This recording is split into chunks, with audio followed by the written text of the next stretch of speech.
વિદ્યાર્થી મિત્રો, નવું પ્રકરણ આપણે ગયા વખતે અભ્યાસ કરતા હતા તરંગ પ્રકાશશાસ્ત્ર, જેમાં આપણે તરંગ પ્રકાશશાસ્ત્ર જે છે એમાં એની હિસ્ટ્રી જોઈ ઇન્ટ્રોડક્શનમાં કે ભાઈ ન્યૂટનની કર્પસ્કલ થિયરી કેવી રીતે કામ કરે છે. ત્યારબાદ ક્રમશઃ સમય જતાં જુદા જુદા વૈજ્ઞાનિકોએ આપેલી પ્રકાશના સ્વરૂપ અંગેની થિયરીનો અભ્યાસ કર્યો. સાથે સાથે ચેપ્ટરની શરૂઆત હાઇગેન્સના સિદ્ધાંતથી કરી. હાઇગેન્સનો સિદ્ધાંતમાં વેવ ફ્રન્ટ આપણે સૌથી પહેલાં શીખ્યા. તરંગ અગ્ર, વિવિધ આકારના તરંગ અગ્રો કેવી રીતે ઉદ્ભવે છે, અંતર્ગોળ અને બહિર્ગોળ અરીસા અને લેન્સ સામે અનંત અંતરે રાખેલી વસ્તુ હોય તો ત્યારે તરંગ અગ્રો કેવી રીતે મેળવી શકાય છે, આ બાબતનો આપણે અભ્યાસ કર્યો. સાથે સાથે આપણે કેટલાક તરંગ અગ્ર જે છે એની લાક્ષણિકતાઓ અને તરંગ દ્વારા સિદ્ધાંત દ્વારા પ્રકાશનું પરાવર્તન અને વક્રીભવનના સિદ્ધાંતો પણ સમજ્યા. હવે આજે આપણે સુપરપોઝિશન ઓફ SHM શીખવાના છીએ, જેની જરૂર આપણને સંપાતપણાનો સિદ્ધાંત એટલે પ્રિન્સિપલ ઓફ સુપરપોઝિશનમાં થવાની છે. તો સૌથી પહેલાં આપણે સંપાતપણાનો સિદ્ધાંત શીખીશું. વિદ્યાર્થી મિત્રો, પહેલાં આપણે થોડું રિવિઝન જોઈ લઈએ. ધોરણ 11ને યાદ કરી લઈએ. તમને ખબર છે ધોરણ 11ના 7મા અને 8મા ચેપ્ટર જે છે, 14મા અને 15મા ચેપ્ટર જે છે દોલનો અને તરંગો, તેમાં તમે શીખ્યા છો કે તરંગ એક વિક્ષોભની સ્થિતિ છે. માધ્યમમાં કોઈ એક ડિસ્ટર્બન્સ વિક્ષોભ જે છે એ પસાર થાય છે. તો આ જે છે એ તરંગની ડાયરેક્શન છે. પરંતુ આનો અર્થ એવો જ છે કે તરંગ નામની કોઈ વસ્તુ જે છે અહીંયાથી ક્યાંય જતી નથી, પરંતુ માધ્યમના કણો જે છે એ SHM કરે છે, દોલનો કરે છે. પોતાના સ્થાને રહ્યા માધ્યમના કણો બધા છે દોલનો કરે છે અને વિક્ષેપ જે છે એ આગળ જાય છે. તેથી દરેક વેવ જે છે એ માધ્યમના કણને ઉર્જા આપે, તેથી ઉર્જા ટ્રાવેલ કરે છે, મોમેન્ટમ વેગમાન ટ્રાવેલ કરે છે. આવું તમે શીખ્યા છો. તો અહીંયા બે વાત છે, વેવ અને પાર્ટિકલ બંનેની ગતિ જુદી જુદી છે. તેથી તમે શીખતા હતા સમીકરણ જે છે, ધારો કે આપણે એમ કહીએ કે y is equal two a sin omega T plus kx. તો વેવ છે કે SHM? તો આ વેવ છે, આ SHM નથી, આ વેવ છે. કેવી રીતે ખ્યાલ આવશે કે SHM જે છે એ કોઈ એક પાર્ટિકલનું હોય. સિમ્પલ હાર્મોનિક મોશન એક પાર્ટિકલ કરે છે. હજારો આવા પાર્ટિકલની કોમન ઇફેક્ટ છે આ વેવ છે, જ્યાં આ અહીંયા જે છે એ કણનું સ્થાનાંતર દર્શાવે છે અને આ જે છે એ તરંગનું. વેવ કેટલું ટ્રાવેલ કરે છે, વેવે કેટલું સ્થાનાંતર કર્યું, ડિસ્પ્લેસમેન્ટ ઓફ વેવ બતાવે છે, ડિસ્પ્લેસમેન્ટ ઓફ પાર્ટિકલ બતાવે છે. હવે તમને એમ પૂછવામાં આવે કે ભાઈ વાય શોધો, તો તમે એવું કહી શકો કે આમાં તો ઘણા બધા પાર્ટિકલ છે, એમાં કયા પાર્ટિકલનો વાય, કયા કણનો વાય?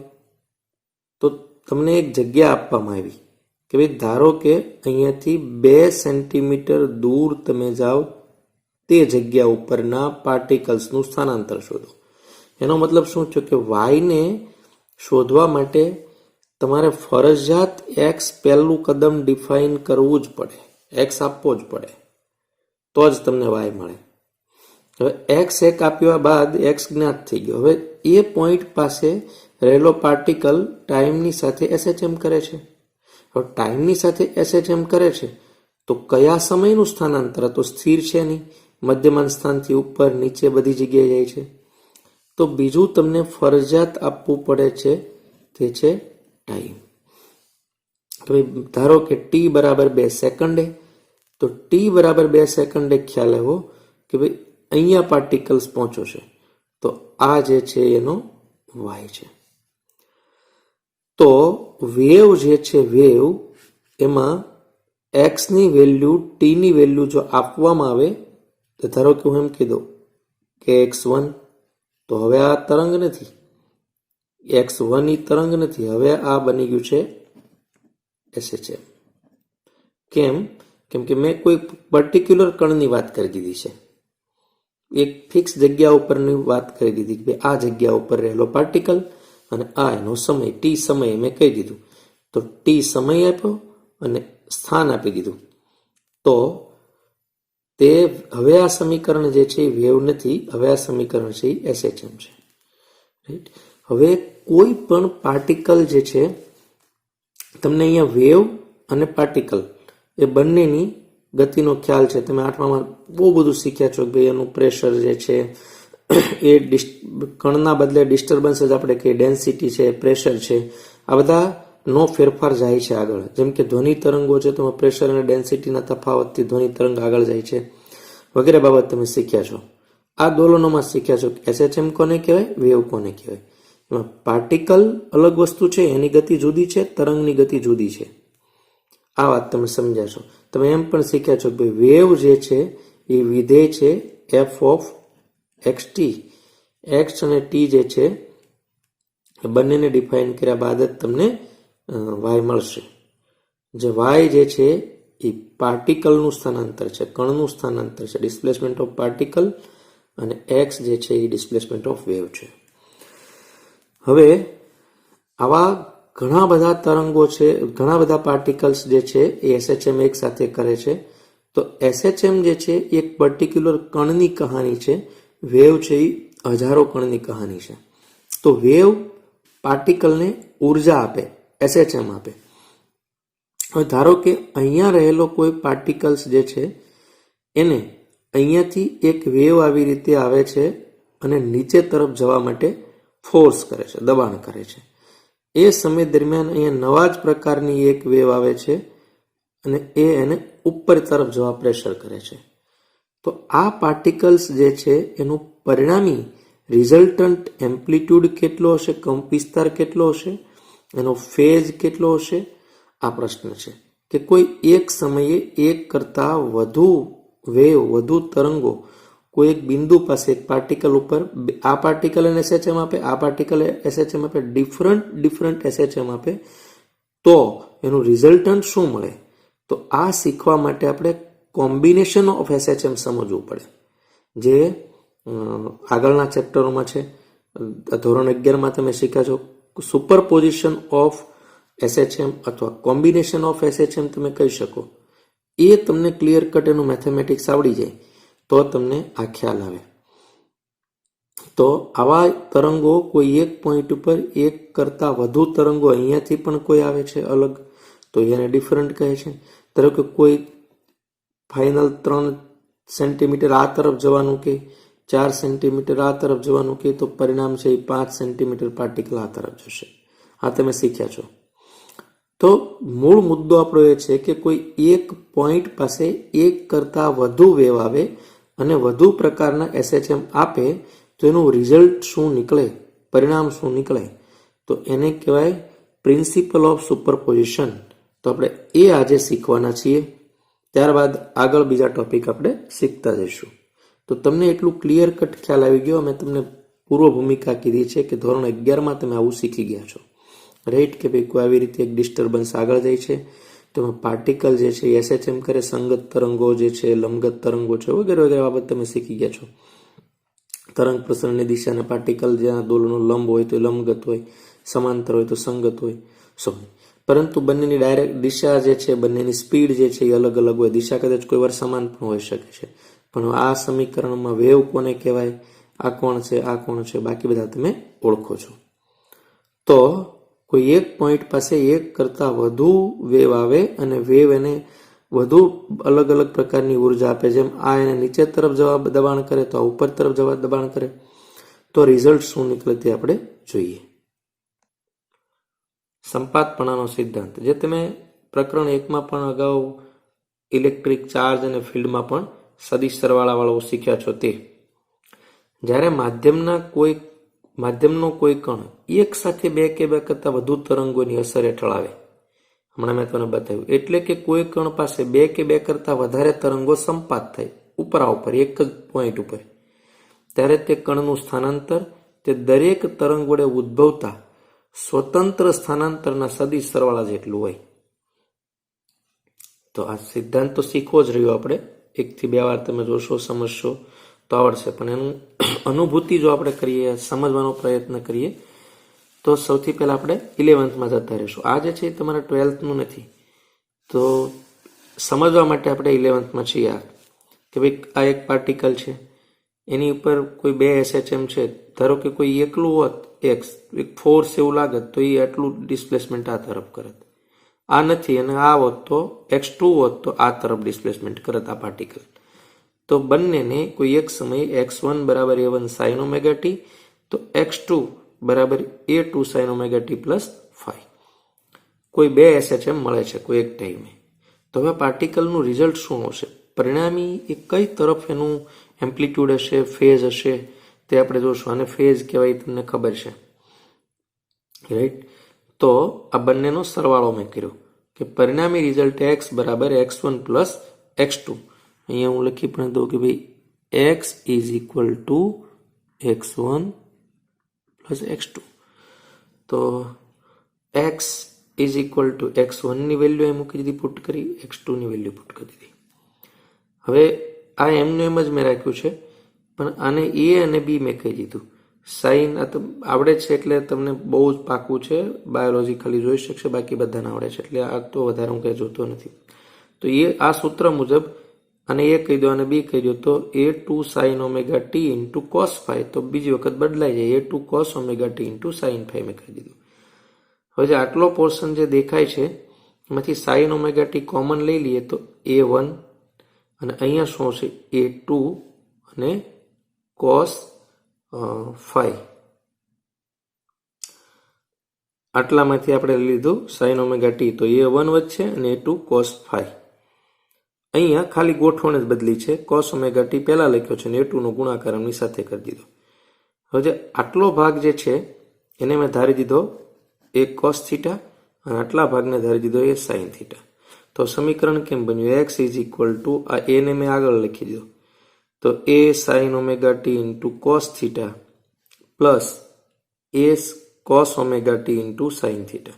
તો ફરીથી એની રિવર્સ પ્રક્રિયા કરી દીધી, તો રિઝલ્ટન્ટ આપણને એવું મળશે, ફાઇનલ એનું સ્થાનાંતર જે છે is equal two a sin omega t plus theta મળે.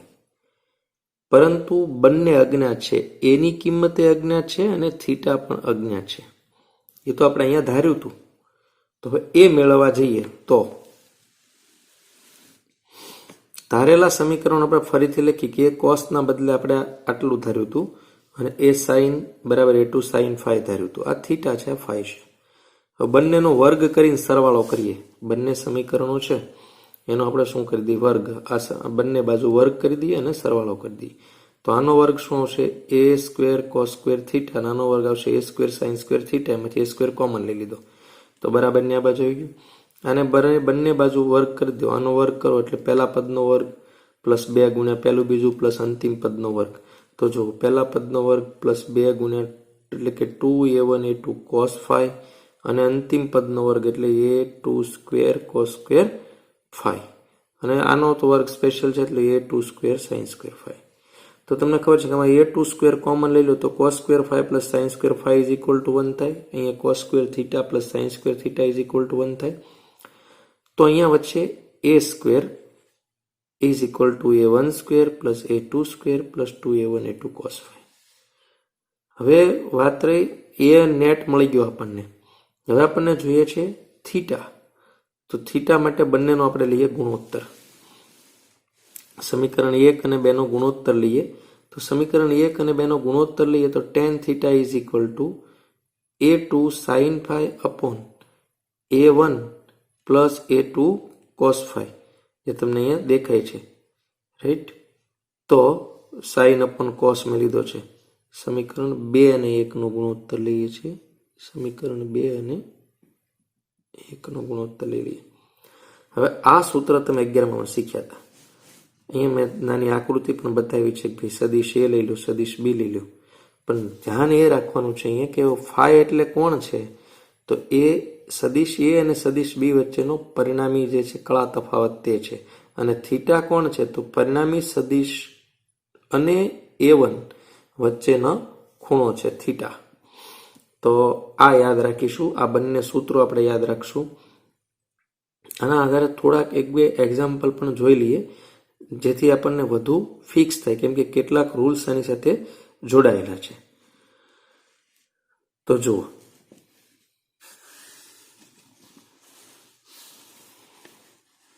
y1 મેં શોર્ટકટ ઘણું લખ્યું છે કે ભાઈ y1 વાળી ઇફેક્ટ તમને આપી હોય તો y1 આપ્યું હોય 4 sin ઓમેગા t પ્લસ 30 અને y2 આપ્યું હોય 3 sin ઓમેગા t પ્લસ 120.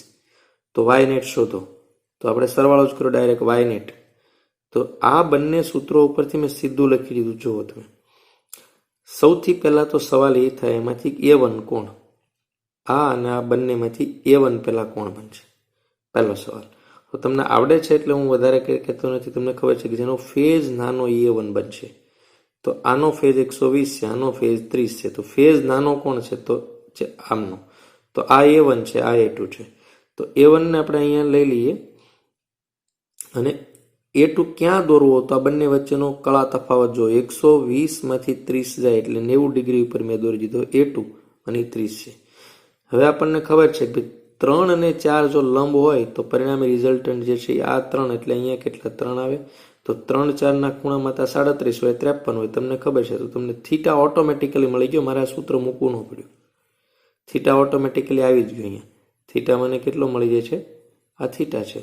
અને આ બંને વચ્ચે આ હતો એ કેટલો હતો? 5 ફેઝ ડિફરન્સ. તો થીટા 37 મળી ગયો. મારે લખવાનું શું છે? તો y net is equal two આ બંનેનું રિઝલ્ટ 3 અને 4 ને 90 ડિગ્રી હોય એટલે 5 આવે, આપણને ખબર છે. તો 5 પરિણામી કંપ વિસ્તાર સાઇન, પછી ફેઝ ઓફ એ, હંમેશા રૂલ યાદ રાખશું, phase of A plus theta. તો ફેઝ ઓફ એ કેટલો હતો? ઓમેગા પ્લસ 30 ડિગ્રી પ્લસ 37 હમણાં થીટા મળ્યો હતી. તો 5 સાઇન 67. એટલે એમ નથી લખવાનું ઓમેગા ટી પ્લસ 37 ડિગ્રી, એ ખોટું છે. અહીંયા સૂત્ર એવું છે કે phase of A plus theta, phase of A plus theta. આ તો ફટાફટ શોર્ટમાં લખેલા દાખલા છે એટલે તમને ખ્યાલ આવે. જો આ પણ આ છે y1 છે, આ છે y2. હવે અહીંયા જ્યારે કોમ્બિનેશન ઓફ SHM આપણે શીખીએ ત્યારે આપણી કેટલીક શરત છે એ ફિક્સ છે. સાબિતી વખતે બંને ટર્મ સાઇનમાં હોવી જોઈએ. ન હોય તો તમને કન્વર્ટ કરતા આવડે છે. સાઇનનું કોસ ને કોસનું સાઇન, 90 ડિગ્રી કાં તો પ્લસ કરો કાં તો માઇનસ કરો, એ તમને આવડે છે. બંનેની વચ્ચે ધન હોવું જોઈએ. એ ન હોય તો પાય ઉમેરો તો પાય બાદ કરો, એ પણ તમને ખ્યાલ છે. સાઇન બદલતા આવડે છે કે પાય જે છે એ નિશાની બદલી આપશે તમને. ત્યારબાદ બંનેમાં ઓમેગા ટી પ્લસ હોવા જોઈએ. ઓમેગા ટી છે કેવા હોવા જોઈએ? ધન હોવા જોઈએ. અને ફેઝ નાનો હોય A1 બને. બસ આ 4 ટર્મ યાદ આપણે રાખવાની છે. તો હવે જો આવું આપેલું છે મારે પોઝિટિવ પ્લસ કરવું પડશે. તો માઇનસ સાઇન હટાવવા પ્લસ કરવા શું કરવું પડે? પાય, હું પાય પ્લસ કરું છું, સાઇન પાય પ્લસ કરી દઉં તો minus sign minus minus plus plus pi એટલે 180 હું પ્લસ કરી દઉં એટલે 120 ડિગ્રી મને મળી ગઈ અહીંયા. તો આ ટર્મ મળે ત્યારબાદ તો હમણાં આપણે ગણ્યું તો એ જ પ્રમાણે છે એટલે એ આપણે કંઈ બહુ જોતા નથી. ત્યારબાદ y net is equal two, ધારો કે આવી રીતે આપ્યું છે 6 sign omega T plus 30 plus 6 cos omega T. તો આપણે શરત શું છે? પહેલા બંને ટર્મ સાઇનમાં હોવી જોઈએ. હવે સાઇનમાં છે ને અહીંયા કોણ છે? કોસ. હવે કોસ માટે 90 પ્લસ થીટા પણ થાય, 90 માઇનસ થીટા પણ થાય. પણ જો 90 માઇનસ થીટા આપણે કરવા જઈએ તો અહીંયા ઓમેગા ટી ફેઝ ડિફરન્સ વખતે કટ થવો જોઈએ, એ થાય નહીં. એટલા માટે અહીંયા ઓમેગા ટી પ્લસ 90 કરીને મેં સાઇન કર્યું. બંને રીતે થાય છે. પછી તમને તરત ખબર છે કે નાનો ફેઝ છે A1 બની જશે. તો A1 છે, અહીંયા તો બંને સરખા છે A1 A2. તો આ સાદુરૂપ તમને ખ્યાલ છે. તો બંને વસ્તુ શીખવા પાછળનું કારણ હતું કે આ ચેપ્ટરમાં આપણે શીખવું હતું વ્યતિકરણ, ઇન્ટરફેરન્સ ઓફ વેવ્સ, બે તરંગોનું વ્યતિકરણ. તો આ આપણો મુખ્ય ટોપિક છે. તો પહેલો ગૌણ છે એવું નથી, પણ એના આધારે તમને આવડી શકે અથવા સમજી શકાય. બે કે બે કરતા વધારે તરંગોનું સંપાતીકરણના લીધે ઉદ્ભવતી ભૌતિક અસરને વ્યતિકરણ, ઇન્ટરફેરન્સ કહેવાય. કોઈ એક પોઈન્ટ ઉપર એક કરતાં વધુ તરંગો આવે ત્યારે જે પરિણામી રિઝલ્ટન્ટ જે આવે છે, ફિઝિકલ ઇફેક્ટ આવે છે, એનું નામ છે ઇન્ટરફેરન્સ. પાછળ વિવર્તન પણ આવવાનું છે, એટલે અત્યારે આને બરાબર સમજી લો, એટલે ત્યાં વધારે ગળમથલ ન થાય. બે કે બે કરતાં વધારે તરંગોના સંપાતીકરણને લીધે ઉદ્ભવતી ભૌતિક અસર. સંપાતીકરણ શું છે તો મેં સંપાતપણાનો સિદ્ધાંત આગળ તમને સમજાવ્યો.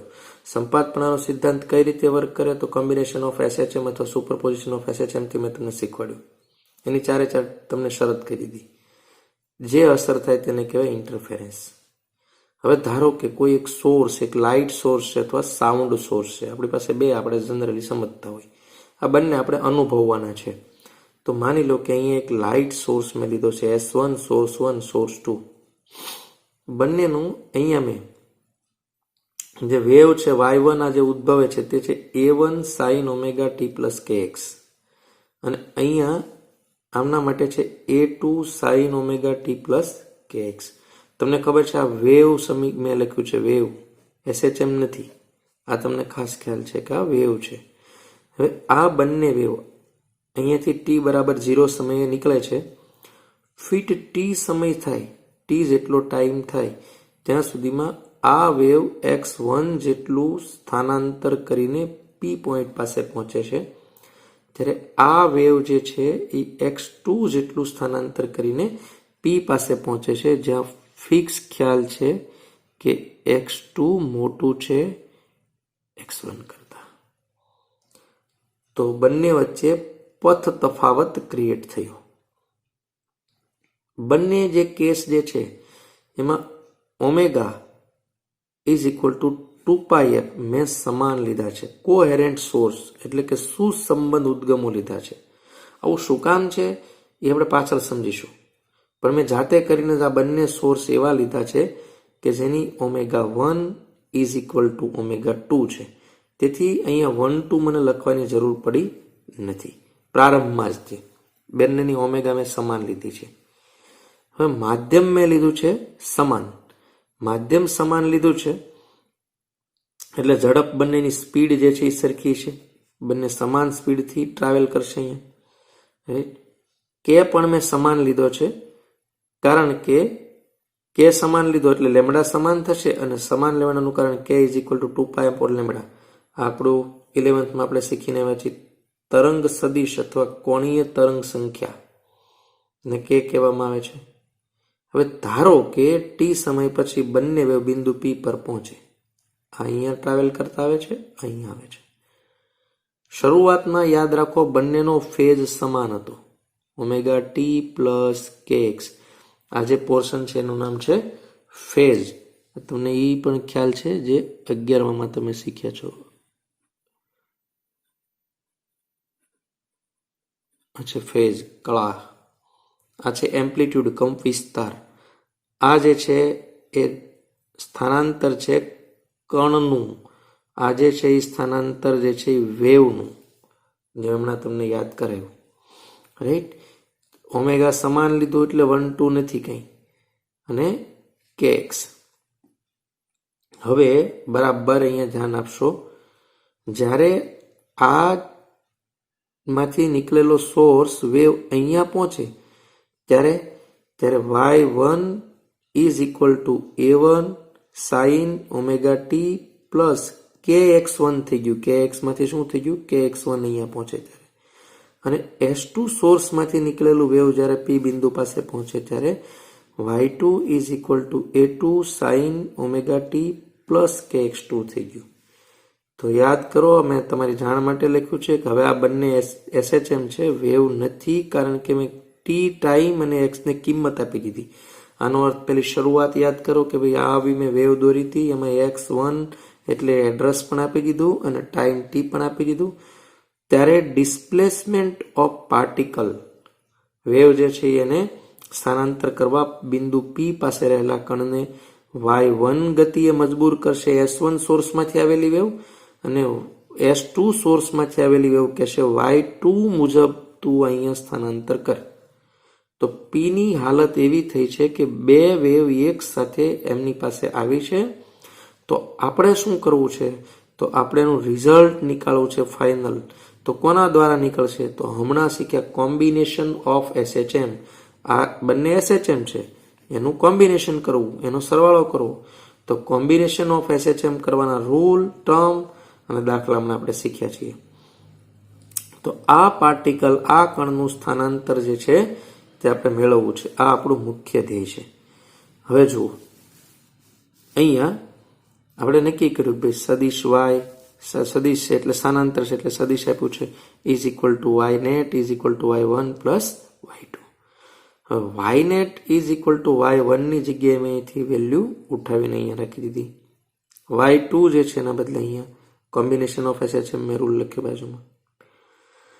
હવે તમે જાણો છો કે અગાઉ આપણે શીખ્યા છે એ મુજબ સમાન અહીંયા ફેઝ વાળી વેવ P પાસે પહોંચતા એનો ફેઝ બદલાઈ ગયો, એનો ફેઝ અહીંયા ચેન્જ થઈ ગયો. પહેલા ફેઝ હતો ઓમેગા ટી પ્લસ kx, આનો પણ ઓમેગા ટી પ્લસ kx. હવે બંનેનો ફેઝ ચેન્જ થઈ ગયો છે. એમાં જુદું શું છે? x1 અને x2. તો ફેઝ બદલવાનું કારણ અહીંયા આ પથ તફાવત છે, રસ્તો. આને રસ્તો જે છે વેવે ઓછો ટ્રાવેલ કર્યો છે, આ વેવે વધુ રસ્તો ટ્રાવેલ કર્યો છે, x2 ગ્રેટર x1. તો પથ ફેઝ ડિફરન્સ ઊભો થવા પાછળનું જો કોઈ મેઇન રીઝન અહીંયા હોય તો તે છે પથ તફાવત.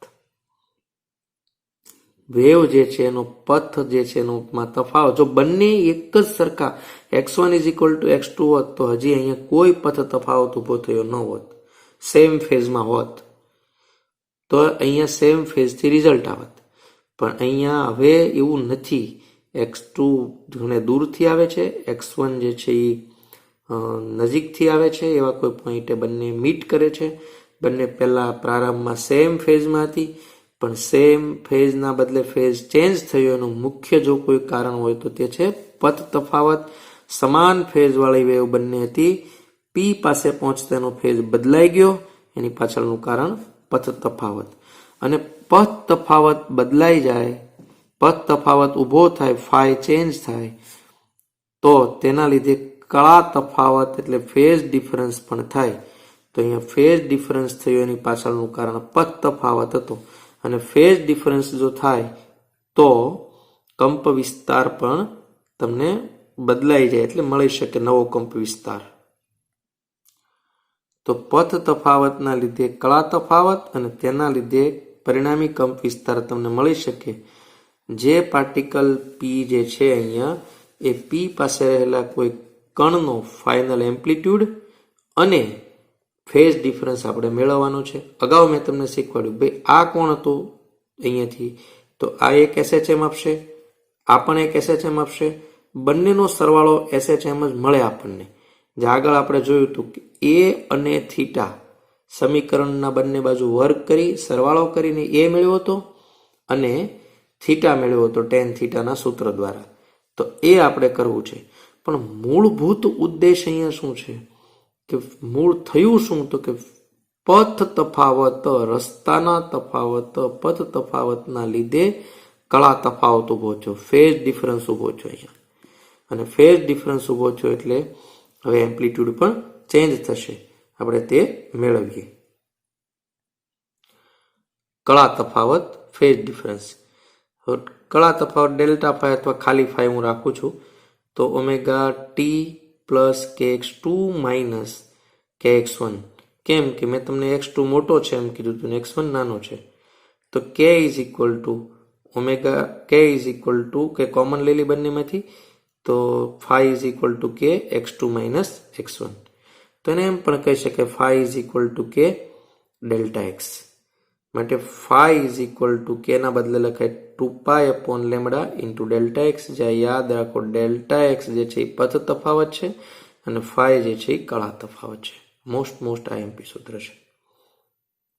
હવે આ આકૃતિ અગાઉ દોરી હતી, મેં અત્યારે દોરીને ફરીથી બતાવી. બંને વચ્ચેનો કળા તફાવત ફાઈ છે, તો એનું સૂત્ર હતું કોસ ફાઈ.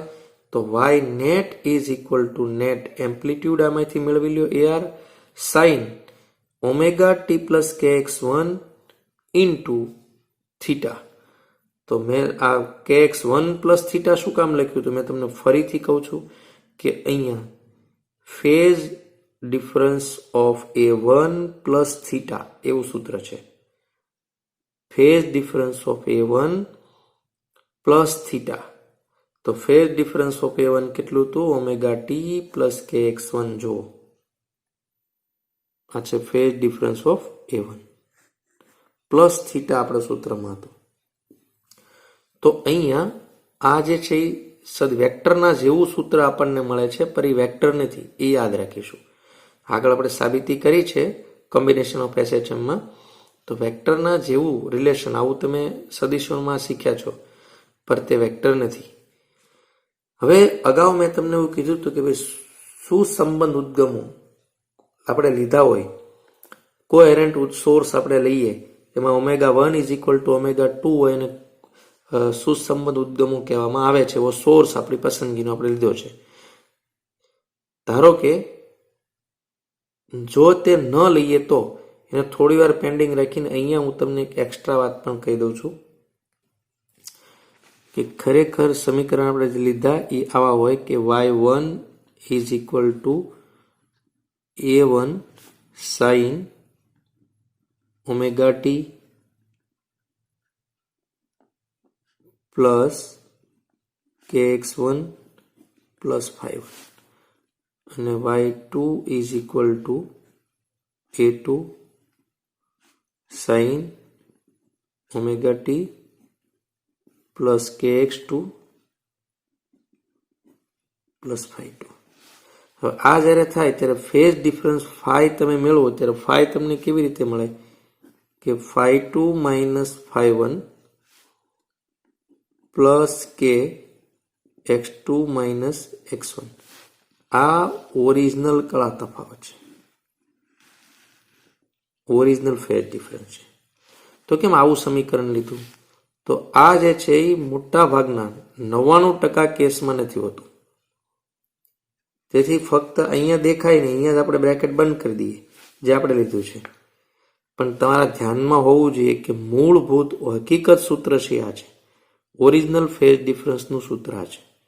ખરેખર +5 હોય છે કળા તફાવત, પણ આપણી ગણતરીઓમાં આપણા ભણવામાં આ નથી હોતું મોટા ભાગના કેસમાં, પણ આપણી જાણ માટે છે આ. હવે જો આપણે ω1 ઇઝ નોટ ઇક્વલ ટુ ω2 લીધો હોત તો શું થાત? એટલે કે અસુસંબંધ ઉદ્ગમો નોન કોહેરન્ટ સોર્સ જો હોત તો કળા તફાવત આપણને આવો મળત. બરાબર અહીંયા ધ્યાન રાખશો. હવે કળા તફાવત આવો મળે તો આ તો આપણને ખબર હતી જ કે ભાઈ સ્થાન બદલાય છે, અહીં Δx હતો જ, આડલી ઇક્વલ ટુ k Δx હમણાં આપણે સાબિત કર્યું. તો અહીંયા આ કેન્સલ ન થાય ω1 ω2 ઓમેગા સમાન ન હોય તો એક અર્થનો એવો પણ થાય કે ટાઈમ સાથે પણ ફાઈ બદલાય. હવે જેમ કે પી બિંદુ પાસે જ આપણે ધાર્યું હોત તો એ પી બિંદુ પાસે 10 વાગે જુદો ફાઈ, 11 વાગે જુદો ફાઈ, 12 વાગે જુદો ફાઈ સમય સાથે બદલાત. હવે ફાઈ બદલાય એટલે તરત જ શું બદલાઈ જાય? એનો એમ્પ્લિટ્યુડ બદલાઈ જાય, કંપ વિસ્તાર બદલાઈ જાય, એની તીવ્રતા એ જ પી બિંદુ પાસે બદલાઈ જાય. એટલે શું થાત? એટલે કે એનો અર્થ એવો થાત કે જો લાઇટ સોર્સ હોત તો થોડી વાર એ જ પી બિંદુ પાસે પ્રકાશ તીવ્ર થાય, ધીમો થાય, તીવ્ર થાય, ધીમો થાય, એવું થાય. અથવા જો સાઉન્ડ હોત, સાઉન્ડ વેવ હોય તો થોડી વાર અવાજ એકદમ હાઈ સંભળાય, થોડી વાર અવાજ એકદમ લો સંભળાય. અવાજ અને પ્રકાશની તીવ્રતા વધ્યા કરે. હવે કોઈ સ્ટીરિયો તમે રાખી દીધા છે 2 પોઈન્ટ પાસે, કોઈ સોર્સ સાઉન્ડ સોર્સ તમે રાખી દીધો છે, તો બંને અહીંયાથી આ ઉદ્ગમ છે, આ સ્ટીરિયો સોર્સ છે. ω1 ઇઝ ઇક્વલ ટુ ω2 ન હોય તો આ પોઈન્ટ પાસે, આ પોઈન્ટ પાસે, આ પોઈન્ટ પાસે, અહીંયા બધી જગ્યા ઉપર અવાજ, ધારો કે નામ આપી દો A B C D E F. હવે અહીંયા રહેલો વ્યક્તિ જે અવાજ સાંભળે એ પછી દર વખતે સમયની સાથે એક સરખો જ અવાજ સાંભળવો જોઈએ જો ω1 ઇઝ ઇક્વલ ટુ ω2 હોય.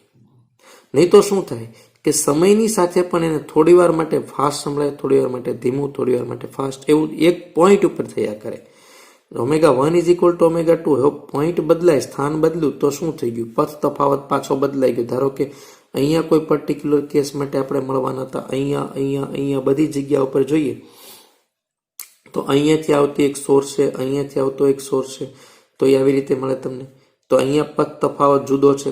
પથ તફાવત બદલાય એટલે ફ્રીક્વન્સી, તીવ્રતા ચેન્જ થાય જ, પરંતુ પથ તફાવત ન બદલાય તો ટાઈમની સાથે પણ એકના એક પોઈન્ટ પાસે એનો ફેઝ બદલાઈ જાય, તો રિઝલ્ટ ચેન્જ થઈ જાય. એટલે કે અહીંયા વધારે ફેઝ હાઈ હોય તો અહીંયા વધારે રહે, અહીંયા ઓછો હોય તો ઓછો રહે. જો ω1 ઇઝ ઇક્વલ ટુ ω2 હોય, દરેક પોઈન્ટ પાસે ફેઝ ડિફરન્ટ હોવાનો, પરંતુ તે ટાઈમ સાથે ન બદલાય. જો ω1 ઇઝ નોટ ઇક્વલ ટુ ω2 લ્યો તો ટાઈમ સાથે ફેઝ વેરી થાય.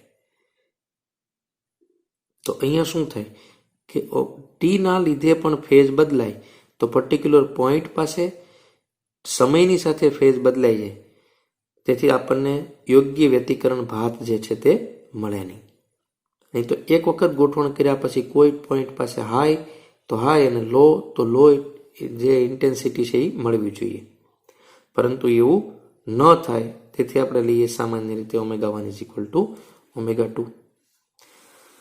ઇન્ટેન્સિટી, તીવ્રતા તમે ધોરણ 11માં આ સૂત્ર મેળવ્યું છે, I is equal two 2πf²a²ρv, જ્યાં f એ આવૃત્તિ છે, એમ્પ્લિટ્યુડ કંપવિસ્તાર છે, માધ્યમની ઘનતા છે અને સ્પીડ છે. હવે ρ અને v સમાન હોય કેમ કે માધ્યમ આપણે સમાન લીધું. ω1 ઇઝ ઇક્વલ ટુ ω2 લીધું એટલે f સમાન હોય. તો આ જે છે f જે છે તે ρ છે તે v છે તે અહીંયા અસર નહીં કરે, તીવ્રતા નહીં બદલે, અને 2π છે એ કોન્સ્ટન્ટ છે. તો એવું કહી શકે કે I ચાલે છે a², એને એમ પણ કહેવાય I is equal two k² અથવા તો કંઈ પણ એક કોન્સ્ટન્ટ તમે ધારી શકો છો. હવે આપણું સૂત્ર શું હતું કે ar² ઇઝ ઇક્વલ ટુ, આ આપણું સૂત્ર હતું. હવે a1² I ચાલે છે a², તો અહીંયા ir સ્ક્વેર છે તો અહીંયા પણ I2, 2 ના 2 પણ ખાલી એ હોય તો અંડરરૂટ I થાય, તો under root I1 I2 into cos phi. આ ઇન્ટેન્સિટીનું સૂત્ર આપણે મેળવ્યું કંપ વિસ્તાર એમ્પ્લિટ્યુડ ઉપરથી, રેફરન્સ લીધો 11th નો. હવે આના આધારે આ વ્યતિકરણના બે પ્રકાર છે. એક છે સહાયક વ્યતિકરણ, કન્સ્ટ્રક્ટિવ ઇન્ટરફેરન્સ, અને બીજું છે વિનાશક વ્યતિકરણ. તો કન્સ્ટ્રક્ટિવ ઇન્ટરફેરન્સ જે છે એની કેટલીક ટર્મ આપણે જોઈએ તો એમાં આપણને શું મળે, તો એમાં પરિણામી તીવ્રતા ઇન્ટેન્સિટી, રિઝલ્ટન્ટ ઇન્ટેન્સિટી જે છે તીવ્રતા, અને રિઝલ્ટન્ટ એમ્પ્લિટ્યુડ જે છે કંપ વિસ્તાર જે મહત્તમ મળે, મેક્સિમમ મળે. ક્યાં? જ્યાં સહાયક વ્યતિકરણ થાય. કેવી ટર્મ હેઠળ વ્યતિકરણ સહાયક થાય તે જોઈએ. તો ફાઈ જ મેન છે, ફેઝ ડિફરન્સ મેન છે, અને ફેઝ ડિફરન્સનું રીઝન જે છે તે પથ તફાવત છે. પથ તફાવત જે છે એ મુખ્ય છે. તો cos phi +1 થાય, મહત્તમ જે જગ્યા ઉપર થાય ત્યાં સહાયક વ્યતિકરણ થાય. ક્યારેક cos phi ની વેલ્યુ 1 થાય છે, તો 0, π, 4π, 6π કન્ટિન્યુ. તો આપણે એવું કહી શકીએ phi is equal two 2nπ, બેકી નંબર લખવા છે તો જ્યાં n ઇઝ ઇક્વલ ટુ 0, પછી 1, 2, 3. તો કળા તફાવતની દ્રષ્ટિએ સહાયક વ્યતિકરણની શરત છે. સહાયક વ્યતિકરણની શરત બે રીતે આપણે જોઈશું, એક કળા તફાવતની દ્રષ્ટિએ, એક પથ તફાવતની દ્રષ્ટિએ. તો પહેલું યાદ રાખીશું સહાયક વ્યતિકરણ, એની પથ તફાવતની કળા તફાવતની દ્રષ્ટિએ શરત છે 2nπ, એટલે બેકી સંખ્યાની પાય હોવી જોઈએ. કોઈ પણ બેકી સંખ્યાની પાય છે કોઈનો કળા તફાવત, તો તમે સમજી શકો છો કળા તફાવત બેકી સંખ્યાની પાય હોય તો તે પોઈન્ટ પાસે વ્યતિકરણ સહાયક થાય, તેમ તીવ્રતા મેક્સિમમ થાય, એકબીજાને મદદરૂપ થાય, એને કહેવાય કન્સ્ટ્રક્ટિવ ઇન્ટરફેરન્સ. હવે જુઓ, આપણું સૂત્ર આપણે હમણાં આગળ મેળવ્યું છે, phi is equal to 2 upon lambda into delta x. એના ઉપરથી આપણે લઈએ delta x is equal to lambda upon 2 into phi. ફાઈની જગ્યાએ મૂકી દઈએ 2n પાઈ. તો 2 કેન્સલ થયા તો કોણ મળ્યું તમને? લેમડા. એટલે કે delta x is equal two n lambda, જ્યાં n આગળ લીધું એ પ્રમાણે 0. આ પથ તફાવતની દ્રષ્ટિએ છે, એટલે કે પૂર્ણાંક લેમડા પૂર્ણ સંખ્યા લેમડાની છે, કાં તો 1 2 3 4 5 એકી બેકી નથી, અહીંયા પૂર્ણ લેમડા છે. તો સહાયક વ્યતિકરણ જે છે એ વ્યતિકરણની પથ તફાવતની દ્રષ્ટિએ શરત કઈ છે અને કળા તફાવતની દ્રષ્ટિએ શરત કઈ છે, આ તમારે યાદ રાખવાની છે બંને. કે ભાઈ પથ તફાવતની દ્રષ્ટિએ હોય તો ડેલ્ટા એક્સ કે પૂર્ણ સંખ્યાનો લેમડા હોય, અથવા તો કળા તફાવત હોય તો તે બેકી સંખ્યાની પાઈ હોય. હવે કોસ ફાઈની વેલ્યુ 1 આપણે લીધી હોય તો એમ્પ્લિટ્યુડનું સૂત્ર શું મળશે? રિઝલ્ટન્ટ એમ્પ્લિટ્યુડનો સ્ક્વેર બરાબર a1 square plus a2 square plus 2a1 a2, કેમ કે કોસ ફાઈ જે છે એની કિંમત આપણે 1 લઈ લીધી છે.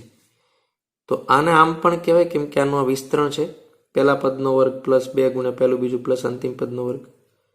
તો બંને બાજુ વર્ગમૂળ કાઢો તો તમને આ પણ મળી જાય છે સૂત્ર. તો રિઝલ્ટન્ટ એમ્પ્લિટ્યુડ જે છે એ આ મળે આપણને. આ યાદ રાખવાનું છે, કેમ કે બહુ બધા એમસીક્યુ તમે આનાથી સોલ્વ કરી શકશો. અને ઇન્ટેન્સિટી તીવ્રતાનું સૂત્ર શું છે? તો એ કોસ ફાઈ છે. તો કોસ ફાઈ ની કિંમત 1 લઈ લીધી. આમાં પણ વિસ્તરણ આમનું છે, તો અહીંયા તમે લઈ શકશો આ સૂત્રથી સીધું કે ભાઈ તીવ્રતા ફાઇનલ જે છે એ √I1 plus √I2 whole square. આ બંને મોસ્ટ આઈએમપી સૂત્રો છે. એટલે કે જો સંપાતીકરણ અનુભવતા તરંગોનો કળા તફાવત 2n પાઈ અથવા પથ તફાવત n લેમડા હોય, જ્યાં n 0 1 2 3 4 5 ચાલશે, તો સંપાત બિંદુએ જે બિંદુએ સંપાત થાય છે તે બિંદુએ તીવ્રતા તમને મળશે મેક્સિમમ, મહત્તમ તીવ્રતા મળે. આનાથી વધુ ક્યારેય ત્યાં મળે નહીં. મહત્તમ બંને તરંગોની y1 ની તીવ્રતા અને y2 ની તીવ્રતા બંનેના કરતા વધારે પરિણામી તીવ્રતા મળે. તો એવા પ્રકારના વ્યતિકરણ જે છે એને કહેવાય સહાયક વ્યતિકરણ, એકબીજાને મદદરૂપ થાય, કન્સ્ટ્રક્ટિવ ઇન્ટરફેરન્સ કહેવામાં આવે છે.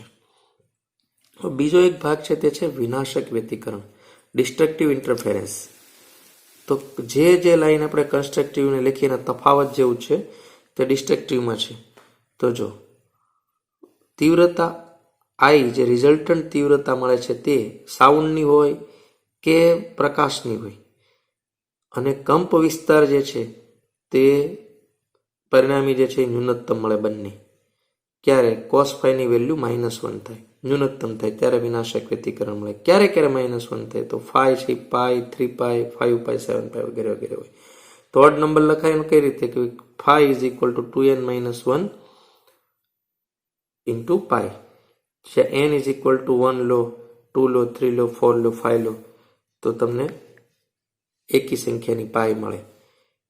તો કળા તફાવતની દ્રષ્ટિએ એકી સંખ્યાની પાઈ એટલે વિનાશક વ્યતિકરણ અને બેકી સંખ્યાની પાઈ એટલે સહાયક વ્યતિકરણ. બરાબર યાદ રાખશો. ફરીથી એ સ્ટેપ મૂકું છું. Phi is equal to 2 upon lambda into delta x. એના ઉપરથી ડેલ્ટા એક્સને આપણે કરતા બનાવીએ તો શું આવે? Lambda upon 2 into 5. ફાઈની વેલ્યુ જો આપણે એપ્લાય કરી દઈએ તો શું છે? 2n - 1 ઇન્ટુ પાઈ કેન્સલ, તો એવું આવશે કે 2n - 1 લેમડા બાય 2. તો delta x is equal to 2n - 1 lambda by 2. આ સૂત્ર યાદ રાખવાના છે, આ પણ યાદ રાખવાનું, આ પણ યાદ રાખવાનું છે. આ પથ તફાવતની દ્રષ્ટિએ અહીંયા જેટલી પાઈ આવશે એમાં બાય 2 આવશે જ. ગમે તેટલી કિંમત વેલ્યુ પુટ તમે કરતા જાઓ, બાય 2 બાય 2 બાય 2 આવ્યા જ કરશે. તો કોઈ પણનો પથ તફાવત અમુક લેમડા બાય 2 એટલે મતલબ અપૂર્ણાંક આવવું જોઈએ. 20 લેમડા બાય 2 હોય તો 10 લેમડા રિઝલ્ટ આવી ગયું કહેવાય. એટલે એવી રીતે નહીં, 21 લેમડા બાય 2 હોય તો ચાલે. તો એવો પથ તફાવત હશે, અપૂર્ણાંક લેમડા હશે, તો ત્યાં પણ વિનાશક વ્યતિકરણ હશે. તમને કોઈ એક વસ્તુ આપવામાં આવી હશે, કળા તફાવત, પથ તફાવત, તો ફાઇનલી તમે શું શીખ્યા છો કે ભાઈ સહાયક વ્યતિકરણ હોય તો કળા તફાવતની દ્રષ્ટિએ તો કે બેકી પાઈ, અને વિનાશક વ્યતિકરણ કળા તફાવતમાં એકી પાઈ. ચલો કળા તફાવત ગયો. લેમડાની વાત આવે તો પૂર્ણાંક અને અપૂર્ણાંક. તો પૂર્ણાંક લેમડા હોય તો સહાયક, અપૂર્ણાંક એટલે એમાં બાય 2 હંમેશા બાજુમાં છે, તો તે વિનાશક વ્યતિકરણ છે. ડિસ્ટ્રક્ટિવ ઇન્ટરફેરન્સ છે, કન્સ્ટ્રક્ટિવ ઇન્ટરફેરન્સ છે. તો બંનેની ટર્મ તમારે યાદ રાખવાની છે. ફેઝ ડિફરન્સ કેટલો હોય છે તે, અને પથ તફાવત કેટલો હોય તે, એટલે કે કળા તફાવત કેટલો હોય છે તે, અને પથ તફાવત કેટલો હોય છે તે. એટલે કે જો સંપાતીકરણ અનુભવતા તરંગો વચ્ચે કળા તફાવત 2n-1 પાઈ અથવા તો પથ તફાવત 2n-1 લેમડા બાય 2 હોય, જ્યાં n 1 2 3 હોય, તો તેવા સંપાત બિંદુએ આવા તરંગો ભેગા થાય તો તીવ્રતા ન્યૂનતમ મળે. એટલે શું થાય, બંનેની તીવ્રતાઓ એની કરતાં ઓછી મળે. એટલે કે બે લાઇટ કરો તો એ જગ્યા ઉપર અંધકાર થઈ જાય. આ વિચારવાની વાત છે. એક તેજસ્વી વેવ અહીંથી આવે, એક તેજસ્વી વેવ અહીંથી આવે, તો એ પોઈન્ટ ઉપર ડાર્ક સ્પોટ તમને મળે. એક સાઉન્ડ અહીંયાથી આવે, એક સાઉન્ડ અહીંયાથી આવે, સાઉન્ડ 0 થઈ જાય, કંઈ આવે જ નહીં, એકબીજાની અસરકારકતા ખતમ કરી નાખે. તો તે જ પોઈન્ટ ઉપર તીવ્રતા ન્યૂનતમ થઈ જાય. એટલે કે બે સાઉન્ડ ભેગા કરવાથી મોટું સાઉન્ડ મળશે, આ માન્યતાનો ભંગ છે. બે પ્રકાશ ભેગા કરવાથી વધુ તેજ મળે જ એવું હોતું નથી.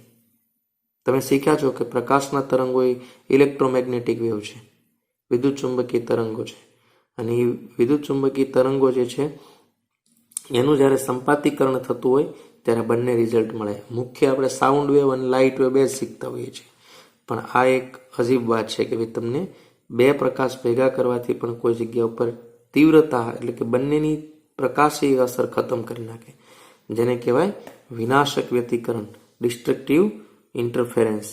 અને આ જ વાતમાં જો આ કળા તફાવતને પથ તફાવત બેમાંથી એક એડજસ્ટ કરેલો હોય, એટલે કે એડજસ્ટ મતલબ અગાઉ મેં ટર્મ બતાવી તે મુજબનો હોય, એટલે કે પૂર્ણાંક સંખ્યાનો લેમડાવાળો પથ તફાવત બનતો હોય, અથવા તો બેકી સંખ્યાની પાય બનતી હોય, તો ત્યાં આ જ વાત બંનેની તીવ્રતામાં વધારો થાય. બંનેની તીવ્રતા પોતપોતાની હોય એની કરતાં પણ રિઝલ્ટન્ટ તીવ્રતા છે એ વધારે મળે, જેને કહેવાય કન્સ્ટ્રક્ટિવ, એકબીજાને મદદરૂપ થાય છે. આને કહેવાય ડિસ્ટ્રક્ટિવ ઇન્ટરફેરન્સ. તો સહાયક વ્યતિકરણ, વિનાશક વ્યતિકરણ, વ્યતિકરણના બે પાર્ટ જોયા. હવે એક સૂત્રની દ્રષ્ટિએ કામમાં એવું દાખલા સોલ્વ કરવા માટે જો તમને ટર્મ આપ્યું A1 A2 બરાબર A હોય, બંને સમાન એમ્પ્લિટ્યુડ હોય અને બંનેની ઇન્ટેન્સિટી સરખી હોય, તો A મેક્સિમમ, A મિનિમમ અને I મેક્સિમમ અને I મિનિમમ મેળવો. આ ગણિતનું એક સૂત્ર ફક્ત બાયોલોજી વાળા માટે ટર્મ છે કે વાપરો. તો જો આપણું સૂત્ર છે એ રિઝલ્ટન્ટ એમ્પ્લિટ્યુડનો સ્ક્વેર ઇઝ ઇક્વલ ટુ પરિણામી કંપવિસ્તાર બરાબર A1 square A2 square plus 2A1 A2 cos phi. બંને સરખા છે તો અહીંયા A1 એટલે 2, અહીંયા A એટલે 2, 2A સ્ક્વેર કોમન લઈ લો એટલે શું છે 1 plus cos phi. 1 plus cos phi ના બદલે તમે શું લખી શકો 2 cos square phi by 2. હવે અંડરરૂટ બંને બાજુથી કાઢી નાખો તો અહીંયા આવી જશે 2 ને 2 4, 4 ના થઈ ગયા 2, A સ્ક્વેર નો થઈ ગયો A, cos સ્ક્વેર ના થઈ ગયા cos, તો 2A cos phi by 2. આ IMP સૂત્ર છે મોસ્ટ. હવે આ સૂત્ર એમ્પ્લિટ્યુડ માટે કામમાં આવશે કેમ કે ઘણી બધી જગ્યાએ આવું જ વાવવાનું છે. મેક્સિમમ લિમિટ માટે શું હોય, phi જે છે એ 0 હોવો જોઈએ. તો phi 0 હોય તો cos phi ની કિંમત 1 થાય, તો અહીં phi 0 મૂકી દો એટલે cos 0 is equal to 1. તો મેક્સિમમ શું મળશે આપણને, રિઝલ્ટન્ટ એમ્પ્લિટ્યુડ મળે બંનેના એમ્પ્લિટ્યુડનો બેઝિક સરવાળા જેવો, મેક્સિમમ. આનાથી વધારે ક્યારે હોય નહીં. અને મિનિમમ માટે આપણે -1 જોઈએ. -1 માટે 180 લઈએ, 180 by 2 એટલે 90, cos 90 is equal to 0. તો એમ્પ્લિટ્યુડ મળશે તમને 0. ત્યારબાદ છે intensity. Intensity I is equal to I1 plus I2 plus 2 under root I1 I2 cos phi. બંને સરખા હોય તો I એટલે 2I, અહીંયા I એટલે I નો સ્ક્વેર, અંડર રૂટ કાઢો એટલે ખાલી I, તો અગેન 2I અને cos phi. હવે 2I કોમન લઈ લીધો 1 plus cos phi. 1 plus cos phi ના બદલે લખી શકાય 2 cos square phi by 2. તો અહીંયા આવશે 2 અને 2 4, તો I is equal to 4I cos square phi by 2. Maximum માટે અહીંયા પણ શું લેશું, થીટા બરાબર 0. તો થીટા બરાબર 0 તો ટોટલ 0 એટલે 4I મેક્સિમમ જે છે તીવ્રતા મળે બંનેની તીવ્રતાના બેઝિક સરવાળા જેટલી. રાઈટ. એના કરતાં સોરી, બંનેની તીવ્રતા આઈ અને આઈ છે તો 4 ગણી મળશે. જેટલા ઉદ્ગમ હોય ને એટલું હોય છે અહીંયા, n સ્ક્વેર હોય છે. 3 ઉદ્ગમ હોય અહીંયા તો 9 આવશે અહીંયા. જેટલા ઉદ્ગમ છે સૂત્ર આ જ મૂકવાનું છે, જેટલા ઉદ્ગમ છે એટલા નો વર્ગ તમને મળશે અહીંયા. 4 ઉદ્ગમ હોય તો 16 મળે. φ ઇઝ ઇક્વલ ટુ 180 લગાડી દો. 180 એટલે θ 90, 90 એટલે 0. જો એક દાખલો, ફેઝરની રીતની મદદથી સાબિત કરો કે 3 સુસંબંધ ઉદ્ગમો, સુસંબંધ એટલે બધાને ઓમેગા કોમન છે, જે મેં શરૂઆતમાં તમને શીખવાડ્યું, ઉત્પન્ન થતા 3 સમાન તીવ્રતા, ઇન્ટેન્સિટી સમાન તીવ્રતા એટલે આઈ સરખી છે, I1 + I2, તરંગોમાંથી મળતું સહાયક વ્યતિકરણની કન્ડિશન તમને આપી છે. તો મહત્તમ તીવ્રતા એટલે આઈ મેક્સિમમ સૂત્ર તમે એવું સાબિત કરો કે ભાઈ I is equal two 3 square I dash, જે I ડેશ એ દરેકની સ્વતંત્ર તીવ્રતા છે. તો સદિશ સરવાળા માટે કઈ રીતે છે કે ભાઈ પહેલું જે છે આ I1 હોય, E1 એની ઇન્ટેન્સિટી લઈ લઈએ, એના માથા ઉપર પૂંછડી એટલે I2, તો પરિણામી મળશે આપણને E ડેશ. એના માથા ઉપર ત્રીજાની પૂંછડી E3, તો આ આપણું ફાઇનલ મળશે. તો આપણા સૂત્રમાં 2 જ જગ્યા છે, તો આપણે શું કરીશું, તો IR જે છે અહીંયા મળશે પહેલા, અથવા IR ડેશ આપી દઈએ. આ બંનેથી એક સૂત્ર મૂકી દઈએ, ત્યારબાદ આ બંને માટે એક સૂત્ર મૂકીને પરિણામ મેળવશું આપણે. આપણું સૂત્ર શું છે, સુસંબંધ ઉદ્ગમો માટે આપણને ખબર છે કે I1 બરાબર I1 + I2 + 2I1 I2 cos θ, પણ cos θ એટલે θ છે, પણ આપણને વ્યતિકરણ આપણું કેવું છે, સહાયક થાય ત્યારે cos θ ની કિંમત કેવી થઈ જવી જોઈએ, cos θ વાળા જે પદો એનું મૂલ્ય કેટલું થઈ જવું જોઈએ, 1, તો જ સહાયક વ્યતિકરણ મળે. આપણે શીખી ગયા છીએ ને, આપણને સહાયક માટેની શરત કીધી છે. તો અહીંયા સુધી આપણે હમણાં સાબિત કરી, પહેલા કેસને આપણે કહી દીધું I ડેશ, તો આપણને એક સૂત્ર મળી ગયું. ત્યારબાદ બીજું જોવો તમે અહીંયા, અને કહી દીધું final I is equal two I dash અને I3 મળશે, તો બીજું સૂત્ર છે 3 અને 4. હવે બધાની કિંમત આપણે એપ્લાય કરી દઈએ. તો I ઇઝ ઇક્વલ ટુ જ્યાં જ્યાં I ડેશ આવે ત્યાં બધું લખી દેવાનું છે. તો પહેલું તો I ડેશ આવી ગયું એટલે આટલું બ્રેકેટ આવી ગયું અહીંયા, પછી પાછું I3, પછી પાછું અંડરરૂટની અંદર પાછું અંડરરૂટ વાળો ભાગ. તો બધાની કિંમતની જગ્યાએ આપણે I ડેશ મૂકી દઈશું. તમે સાદુરૂપ શાંતિથી આપજો બંને સમીકરણ જોઈને. ફક્ત કરવાનું એટલું છે, પહેલું સમીકરણ એટલે પહેલા બેનો સરવાળો, પછી આ જે છે એ ફાઇનલ છે, એ પહેલા બેનું ફાઇનલ અને ત્રીજાનો સરવાળો. હવે 4 ઉદ્ગમ 5 ઉદ્ગમ હોઈ શકે છે, રાઈટ. તો કિંમત તમે મૂકી દો. તો બધાનું સાદુરૂપ તમે I ડેશ બધી જગ્યાએ રાખી દેશો તો તમને મળશે 3 સ્ક્વેર I ડેશ. મેં તમને કીધું વ્યાપક રૂપે એમનું સૂત્ર આ છે. અને ક્લાસ થિયરી છેલ્લે જોઈ લઈએ. 2 સુસંબંધ ઉદ્ગમોમાંથી ઉચ્ચ જતા પ્રકાશની તીવ્રતાનો ગુણોત્તર આલ્ફા છે, અને તેમના વડે રચાતી વ્યતિકરણ ભાત માટે સાબિત કરો કે I મેક્સિમમ + I મિનિમમ અને I maximum - I minimum is equal to 1 + alpha upon √2 alpha થાય. જે I મેક્સિમમ પ્રકાશિત શલાકાની તીવ્રતા છે, I મિનિમમ અપ્રકાશિત શલાકાની તીવ્રતા છે. હવે જુઓ, શલાકા શબ્દ શું છે આપણે આગળ જોઈ લઈશું. 2 તરંગોની તીવ્રતાનો ગુણોત્તર આપણને આટલો આપ્યો છે, આલ્ફા આપેલો છે. I ચાલે છે A², મેં હમણાં તમને સૂત્ર શીખવાડ્યું છે, 2 વાળાનો ઉપયોગ આપણે કરવાના છે. તો શું થાય, I1 અપોન I2, તો A1² / A2² is equal to alpha. બંને બાજુ વર્ગમૂળ કાઢો એટલે શું થાય, √α/1. યોગ વિયોગ પ્રમાણ લો એટલે બંનેનો સરવાળો એટલે A મેક્સિમમ A મિનિમમ, અને અહીંયા પણ બંનેનો સરવાળો અને બાદબાકી યોગ વિયોગ પ્રમાણ. હવે A જે maximum I maximum A maximum જે છે બંને બાજુ વર્ગ કરી દઈએ અહીંયા, A² અને મિનિમમનો સ્ક્વેર મેક્સિમમનો સ્ક્વેર, તો કોણ બની જાય, I મેક્સિમમ I મિનિમમ. તો બંને બાજુ સ્ક્વેર કરો એટલે આમને પણ બંને બાજુ આપણે સ્ક્વેર આપવાનો, બંને બાજુ સ્ક્વેર આપ્યો એનું વિસ્તરણ કરી નાખ્યો. ફરીથી પાછું યોગ વિયોગ પ્રમાણ લેવાનું, તો શું I maximum + I minimum, I maximum - I minimum. તો બંને બ્રેકેટનું સરળ બાદબાકી સાદુરૂપ તમને આવડે છે, ઓટોમેટિકલી તમને મળી જશે. આ જે આપેલો પદના વ્યસ્તને બોર્ડમાં પણ અગાઉ પૂછાયેલું છે, આપેલા પદના વ્યસ્તન એટલે કે ઉપર બાદબાકી નીચે સરવાળા અને શલાકાની દ્રશ્યતા એટલે કે વિઝિબિલિટી કહે છે.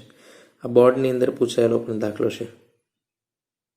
તો વિદ્યાર્થી મિત્રો, આજે આપણે સુપરપોઝિશન ઓફ SHM ના દ્વારા પ્રિન્સિપલ ઓફ સુપરપોઝિશન શીખ્યા, એટલે કે સંપાતપણાનો સિદ્ધાંત શીખ્યા.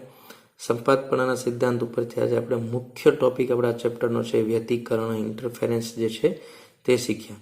તે ઇન્ટરફેરન્સ જે છે એમાં પણ બે પાર્ટ જોયા, કન્સ્ટ્રક્ટિવ ઇન્ટરફેરન્સ અને ડિસ્ટ્રક્ટિવ ઇન્ટરફેરન્સ.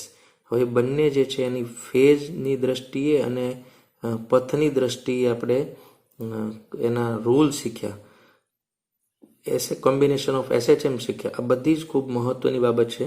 સાથે સાથે તમને જ્યારે જરૂર પડે છે તે 11થના વિડીયો પણ યુટ્યુબ પર છે, અથવા તો તમે અગાઉની તમારી નોટબુક કે ટેક્સ્ટ બુકને વાંચીને રિવિઝન કરી શકશો, કેમ કે વેવ જે છે એ ખૂબ મોટો ટોપિક છે.